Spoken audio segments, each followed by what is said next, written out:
Hi, this is Mike Furchess back with you with Real People, Real Life here in Wichita, Kansas, America.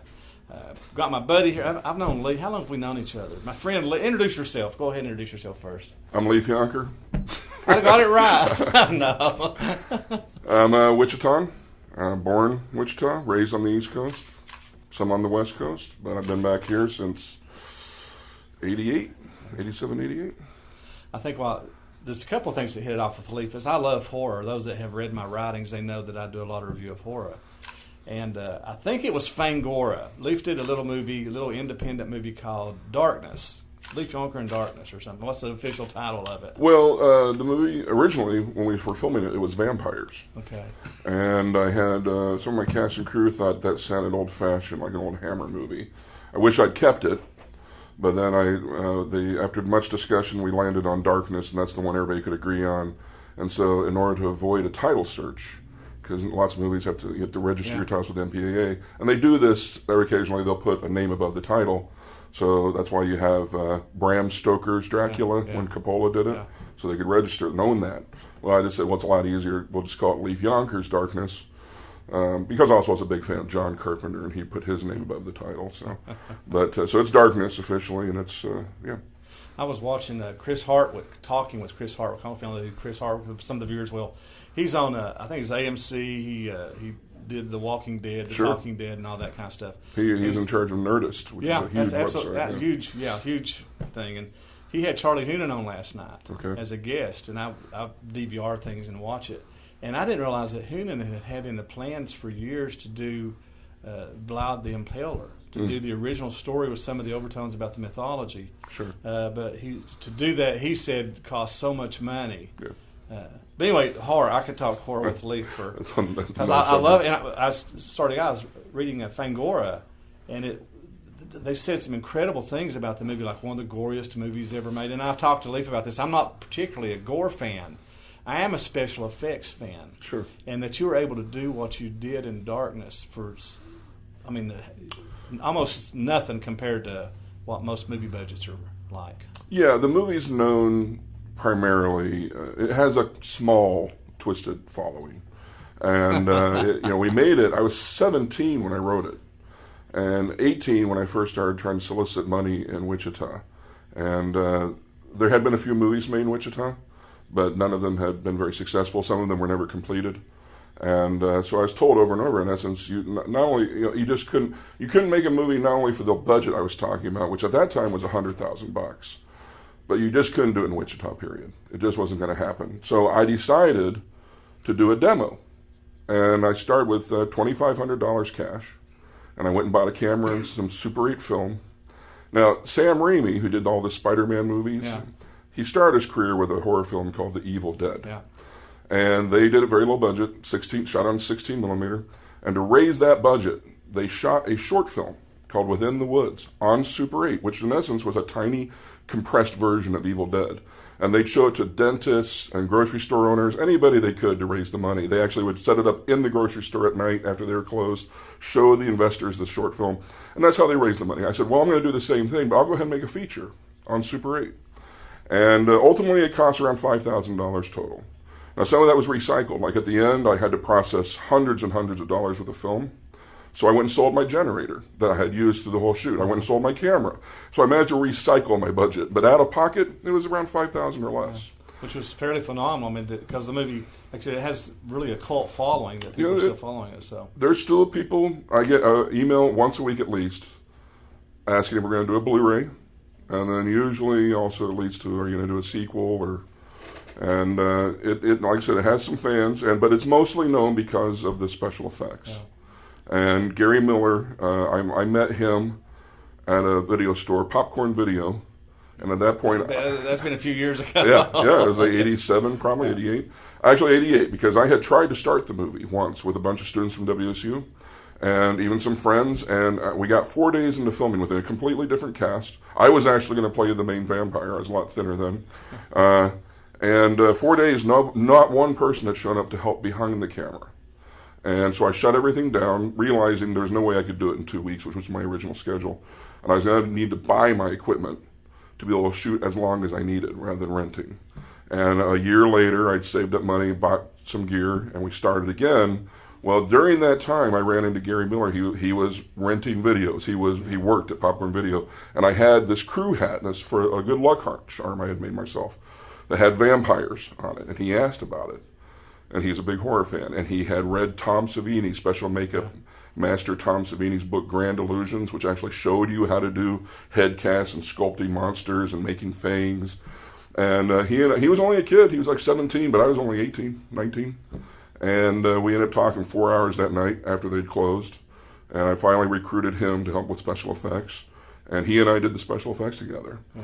Now, a lot of people, get very excited about them, but then the special effects at times were done with stuff we'd buy at the grocery store. It wasn't like we were bringing in high-tech chemicals and all. Literally, there's one vampire who melts at the end where we used a piece of rubber, like a balloon, and a piece of tape and had it glued to his face. And then we took Maybelline foundation makeup and mixed it into cake frosting that we just bought at the store, and then smoothed that all over his face and then powdered it down. And we shot blood up, and then what you see is a big bubble just go on his face like a blister and then burst with all this, fake blood flying everywhere. And that cost literally $2 or $3. A lot of people, would mold his face and sculpt it and all, and they could easily spend $1,000. But we did a lot of things, and some of it shows. Some of it's pretty, some of it's a little cheesy, pretty rough around the edges. But some of it, people are pretty impressed. Particularly the meltdown sequence where we melt a whole bunch of vampires. We had like 30 extras show up, and then their heads explode. We have like 5 or 6 head explosions in a row, and those were all done. The most expensive scene in the movie was when I get hit in the face with a bottle of holy water, because those bottles cost $12 each, and Gary was afraid to hit me in the face with it. Yeah. So I come up acting as a vampire, and then you can see the bottle go flying past my head. That's $12 gone. And then we did it again. Woo! Another bottle gone. He missed. So I went and bought 2 bottles. We had to stop filming and come back a few days later each time we did this. I went and bought 2 bottles. We're going to get it tonight for sure. And my mom, we decided to film outside my mom's house because the street was dark and all, and it was just easy to pretend it was somewhere else in the town. And my mom had just bought a brand new water heater. And I turned on the water, not checking it first, to fill the bottle, and it comes out scalding hot and explodes the candy glass bottle right in my hand. Right then. And it's just like, that's $12 gone. You didn't have to go to the ER, did you? No, it just cracked. It just shattered. It's candy glass. Yeah. These things cost. I'm talking about if the heat of the water. If the it was hot. You probably could burn yourself, but it didn't burn me. But it did just immediately broke the bottle. So I turned it on cold, filled the bottle up, got all ready, went up to Gary and said, "You have to get it with this one bottle because the other one just exploded in the sink." And he's like, "What?" So we had him stand almost as close as you and I are. Yeah. Maybe a little bit further back. And I just had him wing it right in my face, and it finally hit, and I go, and then I go down, and then we put on some makeup effects, and so I come back up, so it looks like it's melting my face, and people really dig it. But that shot, with all the tax and everything else, cost us over $50, and that was the most expensive as far as effects type sequence. And nowadays, to use a high-end special effect, you're talking hundreds, if not thousands, of dollars for some of that stuff. Oh yeah, you can easily, you can spend hundreds, but now, you have to watch the movie to know where. We're like Evil Dead Jr. We're not even at the level of Evil Dead, but a lot of people make comparisons to Evil Dead. Yeah. They think it has a kind of feel and vibe, and I say, but this isn't my Evil Dead. That's what people understand. Darkness was not my Evil Dead. Darkness was my Within the Woods, and I worked many years trying to get my next sophomore effort going, but it hasn't happened yet. Yeah. But you never. Well, that was all of 5 years ago now. That's all wink at you. 5 years. Yeah.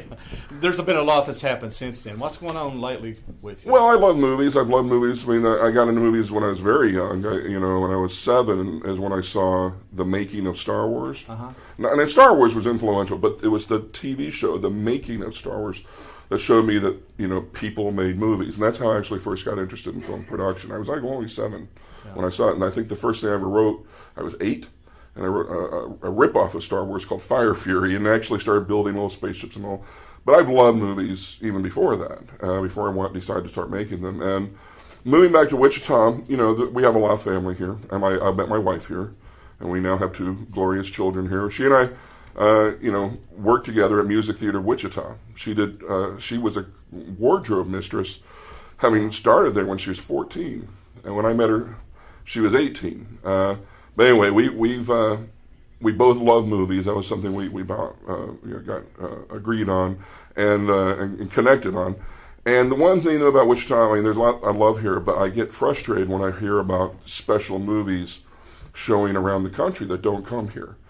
So I started making efforts to bring movies here that don't normally play here. And I actually hounded a contact at the Warren Theaters for a couple of years because they were doing horror festivals and a few things, but nobody had heard of them. Nobody knew that they were happening. I didn't even know they were happening until usually they're halfway over. And I said, I can help you. And long story short, that effort finally paid off, and I started a group, an initiative called Wichita Big Screen.